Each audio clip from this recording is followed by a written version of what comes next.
ان انت ما تقفش قدام الباب المقفول، ده مش رزقك، مش بتاعك. بحسابات الورقه والقلم والمنطق والعقل وكل اللي انتوا عايزين تقولوه ده، الحاجه دي لازم هتتقضي. السلام عليكم. كنت مره رايحه مصلحه حكوميه، كنت هقضي طلب. المهم انتوا عارفين المصالح الحكوميه فيها اسانسيرات كتيره جدا، فوقفت قدام 3 اسانسيرات جنب بعض. دوست على ال3 عشان الاقرب لي يجي لي بسرعه واطلع اقضي المصلحه بتاعتي. المهم كان في واحد في الدور الثالث وواحد في الدور السابع وواحد في الدور ال12. فطبعا بديهي يعني انه اللي هيجي لي اقرب، اللي في الدور الثالث.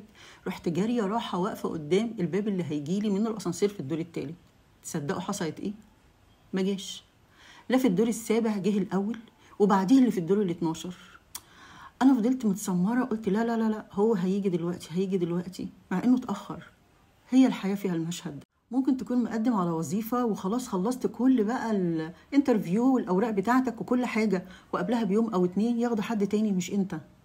ممكن برضو يكون انت داخله مثلا على جواز ولا حاجه ومحضره كل شيء، وقبل الفرح برضو بكام يوم الجواز ما تتمش. هي الدنيا فيها كده، هتتصدم، هتتضايق، هتقف مكانك. ما يمكن ربنا قافل باب الرزق ده علشان سايب لك باب رزق تاني.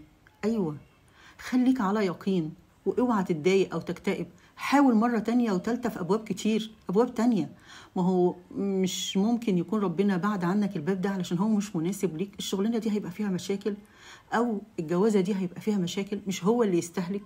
بيفكرني هنا بالمقولة بتاعت انت مخير ولا مسير. طبعا انت مخير ومسير، الاتنين في وقت واحد. مخير ومسير في ايه؟ في ان انت ما تقفش قدام الباب المقفول، ده مش رزقك، مش بتاعك. بس اوعى تتصدم وتصر ان انت تقف قدامه، لا، دور على باب تاني وتالت. ما يمكن يكون الرزق هناك اكبر، ما يمكن ربنا سبحانه وتعالى سايب لك الرزق بتاعك بس في حتة تانية. دور عليه بس وهتلاقيه. دي حاجة. تاني حاجة، خلي عندك يقين دايما بربنا سبحانه وتعالى، وخليك دايما قريب منه، دايما وكله في كل امورك وهو هيختار لك الصح.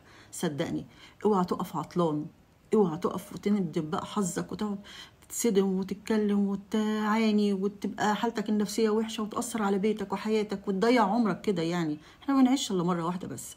خلي يقينك بربنا كبير جدا انه هيجيب لك الخير، بس في نفس الوقت اجتهد.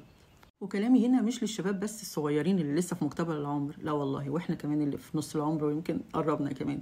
يعني انا واحدة من الناس مثلا لسه بادئه المحتوى بتاعي من سنة ولا 2، مش اكتر من كده.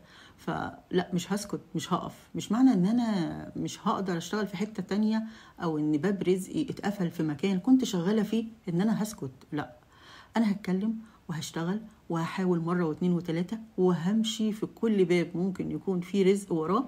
بس اهم حاجة خليني بقى على يقين، الحمد لله رب العالمين، ان انا ربنا هيوفقني وان هو هيختار لي الاصح، واني دايما طول ما علاقتي بربنا كويسه الحمد لله وبخاف منه وبحطه قدام عينيا، هو هيجيب لي كل الخير. بحسابات الورقه والقلم والمنطق والعقل وكل اللي انتوا عايزين تقولوه ده، الحاجه دي لازم هتتقضي. بس في ترتيب تاني خالص انتوا مش واخدين بالكم منه، ان انتوا لو توكلتوا على الله حسن توكل، ربنا سبحانه وتعالى بيبقى جنبك سندك. لا، ده في غلط يبعده عنك، ده في صح ييسر لك فيه امور كتير جدا. دي حاجه. تاني حاجة، هو ربنا سبحانه وتعالى مش هيرزقك وانت قاعد، مش هيرزقك طول ما انت واقف قدام الباب المقفول او الباب اللي غلط ويقول لك لا ده انا هيسرها لك في حتة تانية. مش بتبقى كده. بيقول لك اجتهد وامشي ودور وحاول وانا معاك، وهيسر لك الامر التاني. لكن هو مش هيسر لك امر او هيرزقك وانت قاعد. ودي فرصة بقى أسألكم إيه رأيكم بس في الفيديوهات اللي أنا بقدمها؟ يا رب تكون عجبتكم، ولو في أي تعليق ممكن أجود أو أعمل أي حاجة أحسن من كده يا ريت ما تبخلوش عليا بيه. أشوفكم في فيديو جديد إن شاء الله، والسلام عليكم.